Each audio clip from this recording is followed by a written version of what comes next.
everyone, me again. Welcome back to xameliax. Today we're going to be talking about ovulation tests and which ones I think are the best ones to buy. As always with all of these videos, this is just my experience. There are so many ovulation tests on the market, but when you first start ovulation testing, it can feel really overwhelming and it's really tricky to know exactly where to start. So I thought I'd run through some of the pros and cons that I found when I was trying out a few different tests and then recommend you some that I think are actually really good value for money. So the first tests I tried, I don't actually have any here because I bought them once and never again, were just the bog standard pack of ovulation tests that you can pick up in the supermarket. It was one of those things where I didn't fully know how ovulation testing worked and I just wanted to get some so I could start trying it out. So I literally walked down the aisle in Tesco or Sainsbury's or wherever I was and I had a look on the shelf and went, ovulation test, I'll take those. And it was a pack of 7 tests for about £11,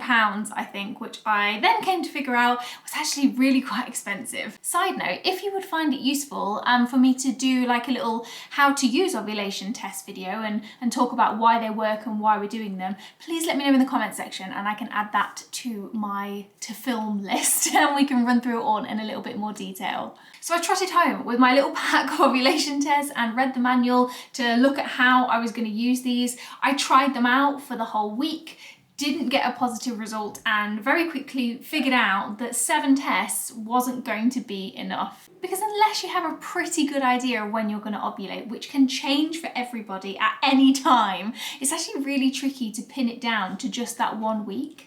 So that was a major con for me of any of the supermarket branded tests. They work, but only if you take them during your fertile window, which is the reason why we're doing these tests in the first place, to try and figure out when that is.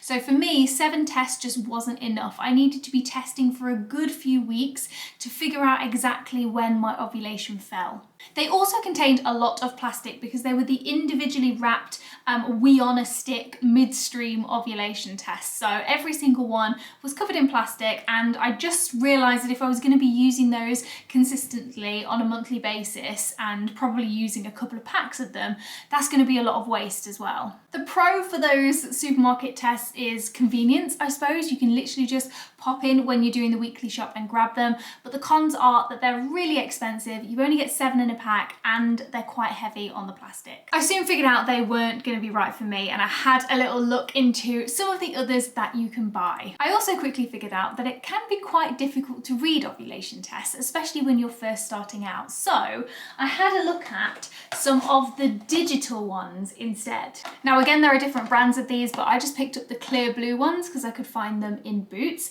I think these were about £25 for 10 tests. So again, these are really expensive. However, the difference between an analog test and a digital one is that it is super easy to read. If you are fertile, you will get a smiley little face on the digital screen. If you're not fertile, you will get a plain circle. So there is no umming and ahhing as to whether the line is dark enough, as to whether that is your surge of LH hormone that you're looking for. They are dead easy to use and the margin for error is a lot smaller. But I soon realised that these weren't going to be suitable for me either, just from a price point really, because again, these are 10 tests for about £25. That is a lot of money, especially if you need more than 10, and I ended up having a couple of cycles that were extra long and I used so many tests during those months. I would have had to probably buy like 2 or 3 packs of these and that's a lot of money.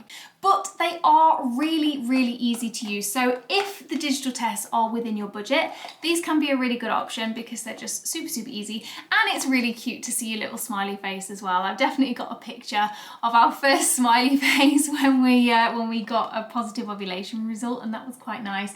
But for me, they were just too expensive to use in the long run. So I went back to the drawing board and that's when I found my personal favourite ovulation test, and it is these from Easy at Home. So I found these on Amazon for about £18 for 50 ovulation tests. Now these are nowhere near as easy to use, I suppose, as the others because the other tests are midstream tests, so you can basically just wee on the stick, put the lid on and it does it all for you. These you have to wee in a cup and then you dip them into your urine and it does the test from there. So while they are a little bit fiddlier to do, they just kind of win for me in every other way. First of all, price point. I mean, £18 for 50 tests, and this box also came with 20 pregnancy tests as well. So it was a bit of a no-brainer from a price point. And these also come with a little mobile app that you can download for free on your phone, and essentially you can take pictures of your tests every single day and it helps you work out when your surge is happening. So while these are still analog tests and they work the same way as the analog ones do, where you have to look for the thickness of the line and also the colour density of the line as well, the app kind of gives you a little bit more leeway with accuracy and kind of like helps you pinpoint exactly when you're seeing that surge, because it can be tricky to spot and very, very easy to miss with regular analog testing. So I really liked the fact that these came with the app, and it just made it a lot easier.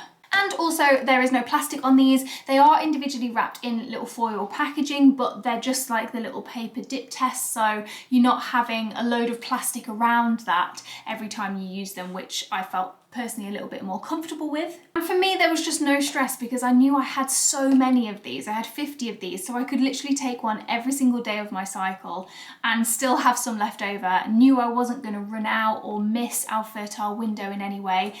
These are just a really, really good option. Easy to use, cost effective, and I love the app that comes with them. So I ended up using a combination of both of these in the end, only because I'd already bought these, but I found my LH surge and my positive ovulation test with these, and then because I already had these in the house, I just confirmed it with the digital test to make sure it was the one.